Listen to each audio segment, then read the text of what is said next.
Bienvenue pour cette nouvelle séquence des paroles de la vie éternelle. Dans cette vidéo, je vais parler un peu. Je vais parler d'argent. Je ne vais pas vous demander d'argent, ne vous inquiétez pas. Je vais parler de l'argent dans le couple, puisqu'on est dans cette série de vidéos consacrées à la famille, l'argent dans la famille, l'argent dans le couple. Bien entendu, tout ce que je vais dire ne constitue pas des ordres. Je ne vais pas vous donner des ordres pour vous apprendre comment gérer votre argent, mais ça va plutôt baser sur mon témoignage à moi qui, depuis 40 ans, non pas 40 ans, depuis 44 ans de mariage, euh, comment j'ai vu au niveau de l'argent avec mon épouse. Bien sûr, il y a certaines personnes qui, lors de leur mariage, ont pris la décision de faire un contrat euh, de séparation des biens. Chacun a le droit de le faire, c'est pas un péché, c'est pas une faute, chacun a le droit de le faire. Mais je vais dire que moi, j'avais choisi de ne pas faire ça parce que, estimant que, bon, je me suis marié, ma femme, ce qui est à elle est à moi, ce qui est à moi est à elle. Bon, même quand vous faites des contrats de séparation de biens, ça ne veut pas dire que ce que tu as n'appartient pas à l'autre. Mais je vais dire ceci, durant des années de ministère, j'ai constaté dans beaucoup de couples, l'argent demeure un problème. À savoir que monsieur dit j'ai mon argent, madame dit j'ai mon argent, toi tu payes ici, moi je paye ça, bon, je paye, c'est moi qui paye, c'est toi qui paye. Bon, quelquefois il y a beaucoup de couples, heureusement, même en faisant comme ça, il y a beaucoup de couples qui fonctionnent très bien comme ça, qui arrivent très bien. Toi, tu payes ici, tu payes les loyers, moi, je paye la nourriture, on paye ici, on paye ça, on paye ça. Voilà. Mais, moi, ce que j'ai choisi de faire, que je trouve qui fonctionne bien, c'est que au moment de me marier, de toute façon, je n'aurais jamais eu l'idée de faire un contrat de mariage. Un contrat de séparation des biens, ça ne m'est jamais venu à l'idée parce que ça pouvait pas me passer, ça ne pouvait même pas me venir à l'idée de je fais un contrat de séparation de biens avec ma femme. Toutefois, depuis qu'on est marié, qu'est-ce qu'on fait? Nous avons ouvert un compte commun, monsieur ou madame. Et tout notre argent va sur ces comptes-là. Mon salaire va sur le compte, le salaire de ma femme va sur le même compte. Et l'argent, notre argent se trouve tout simplement mélangé dans une même caisse. Et puis cette caisse sert à financer le besoin de la famille. Qui fait depuis 44 ans, je ne peux pas me souvenir, puisque ça n'a jamais existé, que j'ai dit à ma femme, ça c'est ton argent, ça c'est mon argent, ça c'est toi qui payes, soit c'est moi qui paye. Non. Nous nous sommes mariés, eh bien nos porte-monnaies sont également mariés. Nous avons pour objectif de former une unité, un couple, une famille. Eh bien, pour commencer, notre argent déjà s'est réuni. Notre argent s'est réuni. Et ça nous donne une simplicité de fonctionnement. Quand il y a quelque chose à payer, nous allons dire, est-ce qu'il y a de l'argent? On va pas dire, est-ce que tu as de l'argent pour payer ou est-ce que toi tu as de l'argent? Moi, j'ai pas, toi, j'ai pas. Non.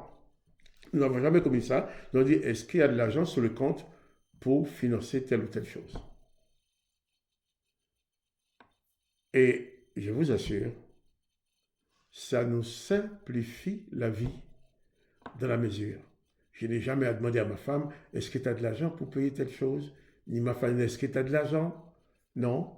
Et souvent, quand on dit, est-ce que tu as, oui, mais moi j'ai payé ici, j'ai payé ça, que tu n'as pas payé ici, toi tu n'as pas payé ça, c'est moi qui paye, j'ai payé plus que toi. Et là, souvent, l'argent constitue un sujet de discorde. Et beaucoup de couples se divisent avec ça. Et j'apporte juste mon témoignage, comment je fonctionne maintenant. Chacun fonctionne comme il veut. Il y a d'autres couples aussi, même s'ils ont des comptes, ils ont le compte, chacun a son compte perso. ils vont se donner des procurations sur les comptes, bon, c'est pareil, mais ils vont dire on va faire un compte au milieu, un compte commun où on va mettre chacun une partie de notre argent pour la famille, mais l'autre partie, ça reste à côté. Et un jour, ça va créer aussi des frustrations. Même si ton mari ne te dit pas oui, moi de toute façon, moi je paye plus que toi, ou ta femme ne dit pas oui, moi je paye plus que toi, tu payes beaucoup moins, tu restes plus d'argent sur ton compte que moi je reste. Même s'il ne te dit pas ça, des fois, à l'intérieur de chacun, cette histoire d'argent peut créer des frustrations. La méthode que moi j'ai choisie, que je préconise à ceux qui m'en parlent, hein, je dis souvent au couple, eh bien, vous vous mariez, vous voulez vraiment vous marier? Eh bien, mariez-vous, mais que votre argent se marie aussi. Mais si vous vous mariez tous les deux et votre agent reste célibataire, chacun reste à côté et chaque fois on va mettre un petit peu ici, un petit peu là, vous dites c'est moi qui mets, c'est toi qui mets, eh bien ça crée toujours des discours. Tôt ou tard, ça crée au moins des frustrations du bruit pour dire qu'il ne paye pas, il paye plus que moi. Parce que l'argent dans le couple, c'est extrêmement utile en tant que serviteur. Mais si l'argent dans le couple devient le maître, eh bien l'argent sera un extrême mauvais maître.